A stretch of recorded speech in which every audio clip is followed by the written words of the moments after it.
আমার নাম অর্ক। আজ থেকে প্রায় 1 বছর আগে যা ঘটেছিল সেটা আমি আজও কাউকে ঠিকভাবে বলতে পারিনি। কিন্তু যেদিন ওই মাঠে গেছিলাম সেদিনের প্রতিটা মুহূর্ত এখনো আমার মাথায় পরিষ্কার আছে, একটা দুঃস্বপ্নের মতো। আমরা 5 জন, আমি, রাহুল, সাগর, তন্ময় আর দীপ। সেদিন বিকেলে আমরা গ্রামের সাধারণ মাঠে ক্রিকেট খেলছিলাম। খেলা জমে উঠেছিল, কিন্তু হঠাৎ সাগর বলল, এই একই মাঠে আর কত খেলবি? চল না সেন বাড়ির সামনে খেলি। সেন বাড়ির নাম শুনতেই সবাই একটু চুপ হয়ে গেল। জায়গাটা নিয়ে অনেক গল্প শোনা, লোকজন বলে ওখানে রাতে আলো জ্বলে, কারো পায়ের শব্দ শোনা যায়, আর কেউ গেলে নাকি ফিরে আসে না। আমি এসব বিশ্বাস করতাম না। বললাম, চল না, আজকে গিয়ে দেখি আসলেই কিছু আছে কিনা। শেষে একটু তর্কবিতর্কের পর আমরা রাজি হলাম। তখন বিকেল গড়িয়ে সন্ধ্যা নামার সময়। যখন আমরা ওখানে পৌঁছালাম, প্রথম যেটা আমার চোখে পড়ল সেটা হলো নিস্তব্ধতা। আশেপাশে এত বড় জায়গা, কিন্তু কোনো পাখির ডাক নেই, কোনো মানুষের শব্দ নেই। শুধু হালকা ঠান্ডা হাওয়া বইছে। মাঠটা অদ্ভুত, ঘাসগুলো শুকনো, মাটিতে ফাটল, আর মাঝখানে দাঁড়িয়ে আছে সেই পোড়া বাড়ি। বাড়িটার দেওয়াল কালো হয়ে গেছে, জানালাগুলো ফাঁকা, যেন ভেতর থেকে কেউ তাকিয়ে আছে। আমরা তাড়াতাড়ি খেলা শুরু করলাম। সবাই চুপচাপ, কিন্তু কেউ সেটা স্বীকার করছে না। আমি ব্যাটিং করতে নামলাম। প্রথম বলটা খেললাম, সব স্বাভাবিক। দ্বিতীয় বলটা মারলাম, বলটা বাউন্ডারির দিকে গেল।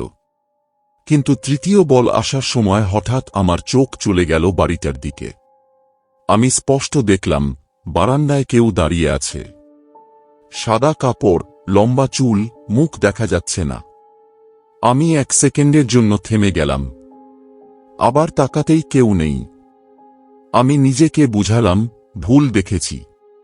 কিন্তু তার কিছুক্ষণ পরেই দীপ একটা শট মারল, বলটা সোজা বাড়ির দিকেই গিয়ে পড়ল। সবাই থেমে গেল। কেউ যেতে চাইছিল না। শেষমেশ আমি বললাম, আমি যাচ্ছি। আমি একা হাঁটতে শুরু করলাম। যতই বাড়ির কাছে যাচ্ছি, ততই ঠান্ডা লাগছে। হঠাৎ মনে হলো আমার পেছনে কেউ হাঁটছে। আমি থামলাম। পায়ের শব্দ থামল। আমি আবার হাঁটলাম। আবার সেই শব্দ। ঘুরে তাকালাম, কেউ নেই। আমি তখন একটু ভয় পেয়েছিলাম, কিন্তু নিজেকে সামলে বাড়ির দরজার সামনে পৌঁছালাম। বলটা দরজার পাশে পড়েছিল। আমি নিচু হয়ে বলটা তুলতে যাচ্ছি, ঠিক তখনই কানের কাছে খুব আস্তে একটা গলা, খেলবে। আমার পুরো শরীর কেঁপে উঠল। আমি ধীরে মাথা তুললাম। দরজার ভেতর অন্ধকার, কিন্তু সেই অন্ধকারের মধ্যে দুটো ফ্যাকাশে আলো যেন জ্বলছে, চোখের মতো। আমি আর 1 সেকেন্ডও দাঁড়াইনি। দৌড়ে ফিরে এলাম। সবাই আমার চেহারা দেখে বুঝে গেল কিছু একটা হয়েছে। আমি হাঁপাতে হাঁপাতে সব বললাম। তারা প্রথমে বিশ্বাস করেনি, কিন্তু একা যেতে ভয় পাচ্ছিল, তাই সবাই মিলে গেলাম। আমরা যখন আবার বাড়ির সামনে দাঁড়ালাম, তখন হাওয়ার গতি হঠাৎ বেড়ে গেল। দরজাটা নিজে থেকেই ধীরে ধীরে খুলে গেল। একটা ঠান্ডা বাতাস আমাদের গায়ে লাগল, যেন বরফের মতো। ঠিক তখনই তন্ময় বলল, ওদিকে দেখ। আমরা সবাই ঘুরে তাকালাম। মাঠের মাঝখানে একজন দাঁড়িয়ে আছে। আমরা তো কাউকে আসতে দেখিনি। সে সাদা পোশাক পরে আছে, মাথা নিচু। হাতে একটা পুরনো ক্রিকেট ব্যাট। ধীরে ধীরে সে মাথা তুলল। তার মুখে কোনো চোখ নেই, শুধু কালো ফাঁকা জায়গা। আমাদের শরীর জমে গেল। সে ধীরে বলল, খেলা শেষ হয়নি। তার গলা যেন স্বাভাবিক না, একটা ভাঙা শব্দের মতো। হঠাৎ আমাদের সামনে স্টাম্প বসে গেল, যেন মাটির নিচ থেকে উঠে এলো। বলটা নিজে থেকেই তার হাতে চলে গেল। আমরা দৌড়াতে চাইলাম। পারলাম না। পা নড়ছে না। চারপাশে সব শব্দ বন্ধ হয়ে গেছে। সে বল করতে শুরু করল। রাহুল ব্যাট ধরেছিল। বলটা এমন গতিতে এলো যে দেখা গেল না। সোজা তার বুকে লাগল। সে মাটিতে পড়ে গেল। আমরা চিৎকার করছিলাম, কিন্তু কিছুই করতে পারছিলাম না।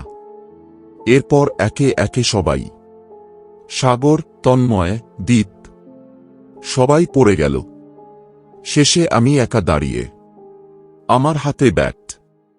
সে আবার বল করতে আসছে। তখন আমার মাথায় একটা জিনিস আসলো, এটা খেলা না, এটা বাধ্য করা হচ্ছে। আমি ব্যাটটা ফেলে দিলাম। জোরে চিৎকার করে বললাম, আমি খেলব না। হঠাৎ সবকিছু বদলে গেল। হাওয়ার শব্দ শুরু হলো, মাটি কাঁপতে লাগল, চারপাশ ঝাপসা হয়ে গেল। আমি চোখ বন্ধ করে ফেললাম। যখন চোখ খুললাম, তখন সকাল। আমি একটা মাঠে পড়ে আছি। সবকিছু স্বাভাবিক, কিন্তু আমার বন্ধুরা নেই। আমি তাদের অনেক খুঁজেছি। পুলিশ এসেছে, কেউ কোনো প্রমাণ পায়নি। শুধু গ্রামের এক বৃদ্ধ বলেছিল, অনেক বছর আগে একদল ছেলে ওই মাঠে ক্রিকেট খেলতে গিয়ে মারা গিয়েছিল। তাদের খেলা নাকি শেষ হয়নি।